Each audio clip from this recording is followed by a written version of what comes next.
താരസംഘടനയായ അമ്മയിൽ ശ്വേതാ മേനോന് രാഷ്ട്രീയ ലക്ഷ്യമെന്ന് രമേശ് പിഷാരടി. രാഷ്ട്രീയ ലക്ഷ്യത്തോടെയാണ് അഡ്ഹോക് കമ്മിറ്റിക്കെതിരായ കേസിൽ തന്നെ പ്രതിയാക്കിയത്. തന്നെ അപകീർത്തിപ്പെടുത്തുകയായിരുന്നു ഉദ്ദേശമെന്നും മുൻസിഫ് കോടതിയിൽ നൽകിയ സത്യവാങ്മൂലത്തിൽ പരാമർശിക്കുന്നു. തന്നെ കേസിൽ നിന്ന് ഒഴിവാക്കണമെന്നാണ് പിഷാരടിയുടെ ആവശ്യം. ആജ്ഞ രവീന്ദ്രൻ വിവരങ്ങളുമായി ചേരുന്നു. ആജ്ഞ, പിഷാരടി കോടതിയിലെത്തിയിരിക്കുന്നു, കാര്യങ്ങൾ വിശദീകരിച്ചിരിക്കുന്നു. എന്തൊക്കെയാണ് വ്യക്തമാക്കിയിട്ടുള്ളത്?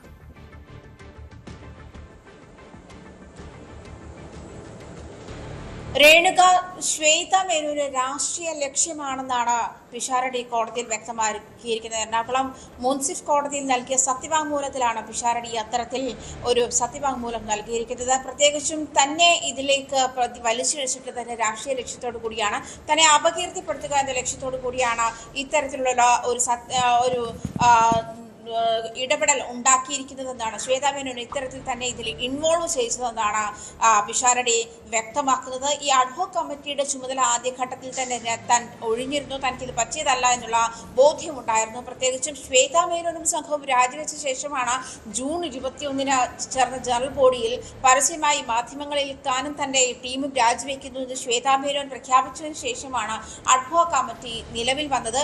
അഡ്ഹോക് കമ്മിറ്റിയുടെ ചുമതല കൺവീനർ എന്നുള്ള സ്ഥാനമാണ് തനിക്ക് നൽകിയത്. അത് ശ്വേതാ മേനോൻ ഈ കോടതിയിൽ തന്റെ കൺവീനർ സ്ഥാനത്തെയാണ് ചോദ്യം ചെയ്തത്. അപ്പോൾ തന്നെ താൻ വ്യക്തമാക്കിയിരുന്നു ഇതിലേക്ക് തിരിച്ചില്ല, തനിക്ക് പറ്റിയതല്ല ഇതൊന്നും തിരിച്ചില്ല എന്നുള്ള കാര്യവും കോടതിയെ ബോധ്യപ്പെടുത്തിയതാണ്. അതേസമയം കോടതിയിൽ ജനറൽ ബോഡിയുടേതടക്കം ഈ ശ്വേതാ മേനോനും സംഘവും ഹാജരാക്കിയിരിക്കുന്ന മിനിറ്റ്സ് ഉൾപ്പെടെ കൃത്യമല്ല എന്നുള്ള കാര്യവും കോടതി രമേശ് പിഷാരടി വ്യക്തമാക്കിയിട്ടുണ്ട്. ആ ഒരു സാഹചര്യത്തിൽ തന്നെ അപകീർത്തിപ്പെടുത്തുക എന്ന ലക്ഷ്യത്തോടു കൂടിയാണ് ഈ ശ്വേതാ മേനോൻ തന്നെ ഈ കേസിലേക്ക് വലിച്ചിഴച്ചിട്ടത്. തന്നെ മാത്രമല്ല രാഷ്ട്രീയ ലക്ഷ്യമാണ് ശ്വേതയുടെ ഉദ്ദേശം, ഇതിലൂടെ ശ്വേത മുന്നോട്ട് വെക്കുന്നതെന്നുമാണ് രമേശ് പിഷാരടി എറണാകുളം മുൻസിഫ് കോടതിയിൽ നൽകിയ സത്യവാങ്മൂലത്തിൽ വ്യക്തമാക്കിയിരിക്കുന്നത്. രേണുക, ആജ്ഞ രവീന്ദ്രനാണ് വിവരങ്ങൾ നൽകിയത്.